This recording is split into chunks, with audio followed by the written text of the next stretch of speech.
Presiden Prabowo perlu mengganti utusan khusus Presiden bidang kerukunan agama yang kemarin telah mengundurkan diri. Maka nama dan karakter yang paling cocok untuk menggantikan Miftah adalah Rocky Gerung. Rocky Gerung karakter yang unik karena diterima di berbagai suku dan diterima oleh semua kelompok agama di Indonesia. Baik agama yang berdasarkan ketuhanan yang Maha Esa maupun agama yang berbasis pada kebudayaan dan alam. Bahkan Rocky juga dapat merukunkan antara manusia dengan alam, sebab selama ini Rocky dikenal sebagai pecinta alam.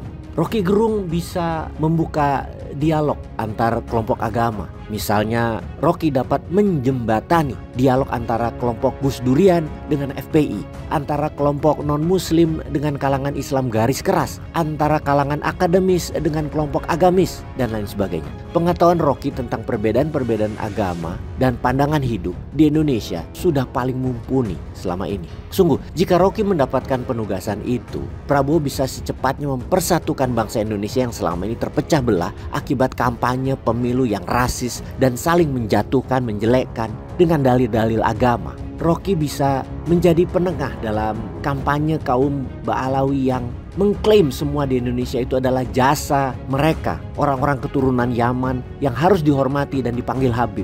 Sebuah gelar yang gak jelas bagaimana bisa menempelkan pangkat Habib itu. Bahkan di Yaman yang miskin itu, mereka selalu menceritakan bahwa tanah leluhur mereka itu kaya dan menjelekkan sejarah budaya Indonesia, tempat mereka saat ini cari makan. Gelar Habib itu tidak ada. Rocky bisa menjelaskan ke masyarakat awam agar masyarakat terbuka pikirannya dan tidak mudah terpesona dengan kata-kata kasar orang bersorban di panggung, karena berpikir kalau pakai gelar Gus atau Habib itu boleh menghina. Kalau pakai gelar Habib atau Gus itu boleh memaki. Pakai gelar Habib boleh menaikkan pedang dan teriak takbir anti kedamaian. Rocky bisa mengurai kekusutan agama yang sederhana yang saat ini jadi rumit dan tidak aplikatif karena setiap penceramah, pendeta atau para orang di atas panggung tanpa ilmu yang penting bisa ngomong mudah aja membolak-balik kebenaran agama sehingga terbukti sekarang. Walaupun dikatakan banyak yang beragama, tapi korupsi itu tertinggi di dunia adanya di Indonesia.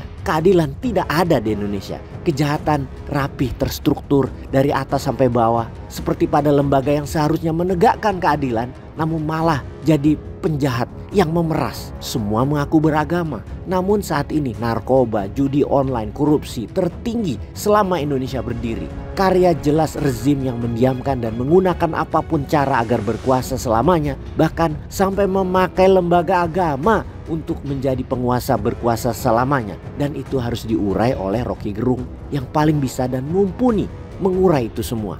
Agama tidak dipraktekkan adalah penyebab apa yang terjadi di Indonesia saat ini. Tidak rukun, tidak produktif, dan tinggi kejahatan. Fakta agama tidak dipraktekkan, yang di panggung hanya jualan ayat, tidak mempraktekkan ajarannya. Jadi hasilnya seperti fakta ini, yaitu pemakai narkoba di Indonesia hari ini tuh 3,3 juta.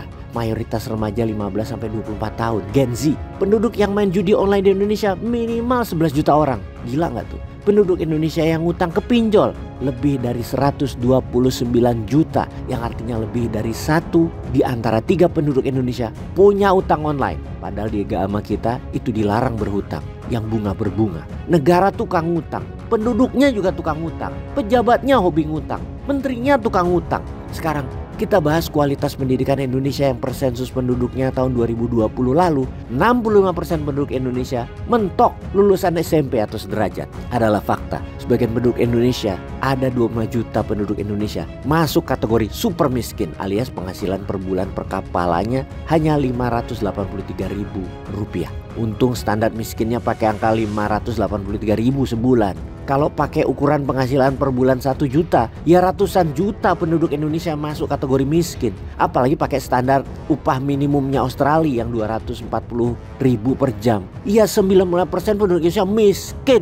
Kalau kita pikir-pikir, ini semua karena agama tidak dipraktekkan secara benar. Integritas tidak ada. Pemilihan pejabat tidak berdasarkan meritokrasi, orang prestasi yang amanah. Kembali ke agama. Maka utusan khusus kerukunan agama harus diberikan kepada mereka yang diterima di semua golongan, luas dan pintar. Seperti Bung Rocky.